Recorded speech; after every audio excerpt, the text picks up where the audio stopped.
بین الاقوامی تعلقات کے حوالے سے اور اس خطے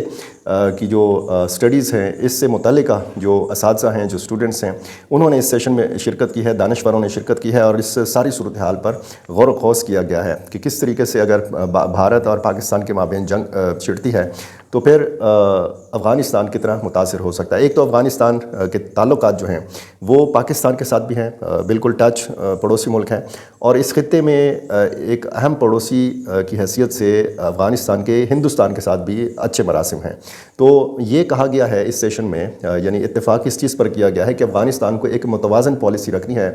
ہندوستان کے ساتھ بھی اور پاکستان کے ساتھ بھی، اور کشیدگی سے ظاہر ہے کہ افغانستان پر منفی اثرات جو ہیں یہ مرتب ہوں گے، اور دونوں ممالک کے ساتھ قریبی رابطے میں ہے افغانستان۔ یہ کہا ہے حکمت اللہ زلند نے، یہ اس سینٹر فار اسٹریٹجک اسٹڈیز کے ڈپٹی ڈائریکٹر ہیں۔ حکمت اللہ زلند نے یہ بتایا ہے کہ اس سیشن میں اس چیز پر بھی غور و خوض کیا گیا ہے کہ افغان جو تجارت ہے، یعنی جو افغانستان کی برآمدات ہیں یا جو افغانستان کی درآمدات ہیں خصوصاً ہندوستان کے ساتھ، وہ کس حد تک متاثر ہو رہی ہیں۔ اب ریسنٹلی کچھ دنوں میں نے پہلے آپ کو یہ بتایا بھی تھا کہ پاکستان نے تو اپنا واہگہ بارڈر جو ہے یہ کھولنے کی اجازت دی افغان تاجروں کے لیے۔ افغانستان کے تاجروں کے 150 ٹرکس جو تھے یہ جانا چاہ رہے تھے پاکستان کے ذریعے اور داخل ہونا چاہ رہے تھے واہگہ بارڈر کے تھرو، تو پاکستان نے یہ اجازت دی، لیکن ہندوستان نے یہ اجازت دینے سے انکار کر دیا۔ تو ظاہر ہے کہ یہاں پر بھی افغانستان کو پتہ چل گیا ہوگا کہ دونوں ممالک میں سے کون سا ملک جو ہے اس کے لیے جو ہے زیادہ نیک جذبات، نیک خواہشات رکھتا ہے۔ تو جنگ جو ہے وہ ظاہر ہے کہ کسی کے بھی فائدہ میں نہیں ہے، جنگ کا بہت نقصان ہوتا ہے۔ براہ راست جو دو ممالک جنگ کرتے ہیں تو ان کا بھی نقصان ہوتا ہے، اور اس خطے کے جو باقی ممالک ہیں وہ بھی متاثر ہوئے بغیر نہیں رہ سکتے۔ اب ظاہر ہے کہ بظاہر تو ہمیں لگتا ہے کہ یہ پاکستان اور ہندوستان کی کشیدگی ہے، لیکن اس ساری صورتحال میں ہم دیکھ رہے ہیں کہ چین اور بنگلہ دیش کا جو کردار ہے وہ خاصا پریشان کن ہے ہندوستان کے لیے۔ جو امریکہ سے جواب آیا ہے، جو رد عمل آیا ہے، وہ بھی خاصا پریشان کن ہے ہندوستان کے لیے۔ اب ظاہر ہے کہ افغانستان ایک ایسا پاورفل مضبوط ملک نہیں ہے، چین کی طرح مضبوط نہیں ہے، بنگلہ دیش کی طرح اس کی آرمی مضبوط نہیں ہے، بہت دور اگر آپ دیکھیں تو روس اور امریکہ کی طرح مضبوط ملک نہیں ہے۔ صرف ایک اخلاقی سپورٹ اور ایک سفارتی جو سپورٹ ہے اس کی ضرورت ہوتی ہے، اور اسی ضرورت کو محسوس کیا ہندوستان نے بھی۔ اس نے اپنا ایک عہدیدار جو ہے بہت کم لیول کا عہدیدار بھیجا، اپنی وزارت خارجہ کا آنند پرکاش، تو اس کو بھی بڑا کیش کرنے کی کوشش کی۔ اور حملے سے 2-3 دن پہلے جب وزیر خارجہ اسحاق ڈار کابل گئے تو وہاں پہ ظاہر ہے کہ افغانستان اور پاکستان کے بہت سارے معاملات ڈسکس ہوئے، اور یہ خوش قسمتی تھی دونوں ممالک کی کہ دونوں ممالک نے بہت سارے مسائل پر کھل کر بات چیت کی، اور بہت سارے مسائل کا حل جو ہے اس پر بات چیت کی گئی اور کابل کے اندر کی گئی۔ تو اس کے بعد جب پہلگام کشمیر کا واقعہ ہوتا ہے تو پھر ظاہر ہے کہ پاکستان نے بروقت ایک فیصلہ کیا تھا، بروقت یہ اقدام ہوا تھا، یعنی یہ جو دورہ تھا کابل کا اسحاق ڈار کا، یہ بہت مفید ثابت ہوا ہے پاکستان کے حق میں۔ اب پاکستان کا ایک دیرینہ موقف ہے کہ ایک مستحکم، ایک پرامن ملک افغانستان جو ہے یہ پاکستان کے مفاد میں ہے۔ افغان حکومت کو، افغان طالبان کو بھی اچھی طرح سے یہ بات سمجھ میں آتی ہے کہ پاکستان کی کتنی اہمیت ہے افغانستان کے لیے۔ اب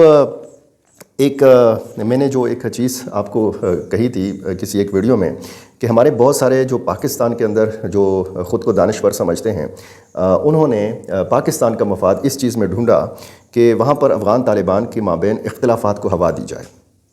اب افغانستان کے اندر جو دانشور ہیں وہ بیٹھ کے سیشن میں اس معاملے پر گفتگو کرتے ہیں کہ اگر جنگ چھڑتی ہے پاکستان اور ہندوستان کے بیچ میں تو افغانستان کتنا متاثر ہوگا۔ یہ سوچ پاکستان کے اندر کیوں نہیں ہے کہ اگر افغانستان کے اندر جنگ چھڑتی ہے تو اس کا کتنا نقصان پاکستان کو ہوگا؟ یعنی وہاں پہ تو کوئی ایسا گروپ نہیں ہے کہ جو طالبان کے خلاف اٹھ کھڑا ہو اور وہاں پر خانہ جنگی کی صورتحال ہو، وہاں پہ تو کوئی ایسی سیاسی جماعت نہیں ہے، وہاں پہ تو ایسا کوئی دور دور تک امکان نہیں ہے کہ امریکہ جیسا